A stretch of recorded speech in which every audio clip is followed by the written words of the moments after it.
Hi everyone, it's Mike Rickard, and this is Talk to Me Tuesday number 3 of 2012. Last week I played a snippet of When the Hot Cools Down, the remix version of that song, and told you I'd have more details about the upcoming project that's going to be released in August.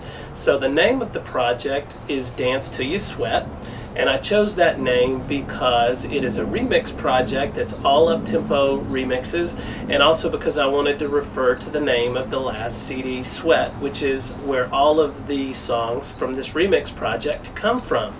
So here's what the artwork looks like, and I hope you like it. And there'll be more details coming out about the remix project over the next couple of weeks. But what I thought I would do next is share another song snippet. Are you gonna turn and run? Or are you gonna stick around? Will you still be here when the hot cools down?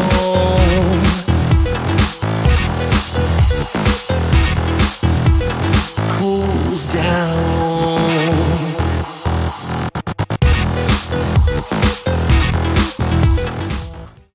So I'll give you some more information on Dance Till You Sweat in the upcoming weeks, but I wanted to give you a little more information now and let you know that I created a remix version of When the Hot Cools Down that's only available for people who subscribe to my email list. So if you will go to MikeRickardinAtlanta, you'll find out how you can subscribe to my email list and download a version of When the Hot Cools Down that will only be available to you as a subscriber. That's MikeRickard.net, and I hope you will sign up for my email list and get a free track. I also wanted to let you know that if you sign up for my email list, I only send out periodic updates about what's going on with my music, and your email will be kept confidential and will never be shared with any organization or anyone else. It will be kept private. So let's get to this week's questions. Ricky in Minnesota asked me a couple of different questions. The first is, which one of the Avengers do you think you're most like? Well, I don't ascribe to have any sort of superpowers at all, so that's kind of a hard question to answer.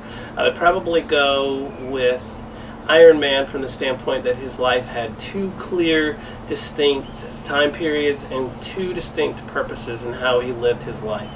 My life has also mirrored that from the standpoint of growing up in church and Bible college and then coming out as a gay man, and how both of those have impacted the different periods of my life. Ricky's other question was, when was the last time you truly laughed and cried? Well, I can say that I laugh all the time. Humor is incredibly important, just as important almost as music. So I laugh all the time, and I look for every opportunity possible to find a reason to laugh, as long as it's not laughing at people. And then as far as the last time I cried, probably just crying in general because I'd had a really, really hard day, probably a couple of weeks ago. And then I watched a movie the other night called Redwoods, which kind of got to me at the end a little bit. So I'm a definite believer in sharing your emotions and embracing your emotions, and that a lot of times a good cry can certainly clean out a lot of crap in your life. So thanks for your questions, Ricky. Alright, so the next question comes from Travis in Atlanta, who asks, would love to hear a musician's recommendation for upcoming concerts.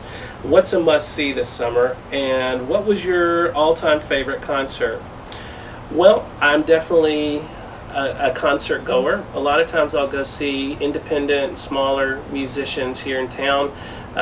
This year's more about some of the bigger concerts. I just went to see the B-52s last week at the Fox Theater, and they always put on a great show. And it's always fun to watch as the show progresses and they get later on in the show and they start doing some of the bigger hits like Love Shack and Rock Lobster, to see the whole audience on their feet dancing. It's just a fun experience, and they put on a great show. In a few weeks, I'm going to see Jason Mraz, and I wore this shirt in honor of him. This is his last CD, Love is a Four-Letter Word, and I'll see him in a few weeks. But what I'm really excited about is that I was able to get meet and greet tickets. So I'll get to meet him in a few weeks, which is really exciting. He's one of my musical heroes.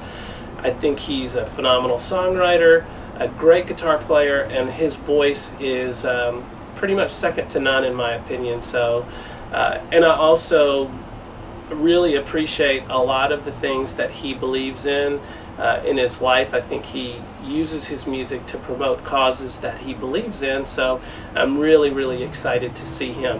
And then I've got tickets to see Madonna in November when she comes back through Atlanta. I usually see her on every tour that she does, and I've been able to see her across the country, and I've also been able to see her in Paris before. So she always puts on a great show. As far as my all-time favorite concert, it's probably hard picking one because it's not uncommon to go to 15 or 20 concerts a year. But Sade would have to stand out as one of my all-time favorites, particularly her last tour, the one that she did in 2011. The production was amazing.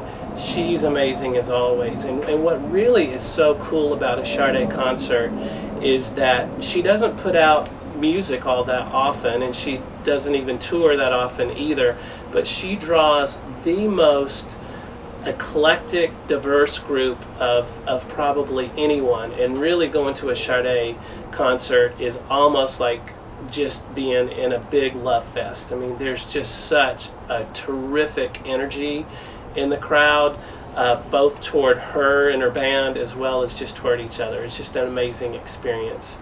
And of course seeing Madonna is always good too, but Sade is just amazing. Love her. Thanks for your question, Travis. So the last question comes from Craig in Atlanta, who asks, what would you do if you're out with friends and they decide they want to go eat at Chick-fil-A? Maybe get new friends? Nah, just teasing. Actually, that's a very timely, topical question because Chick-fil-A's been in the news pretty much every day for the last few weeks. And I actually used to work at Chick-fil-A when I was in high school. And I do respect Dan Cathy's right to have an opinion. And I would probably agree with some of his opinions about some things, but I would also disagree with a number of his opinions. But where I draw the line is their use of corporate funds to fund actively anti-gay organizations that go against who I am, partly as a person.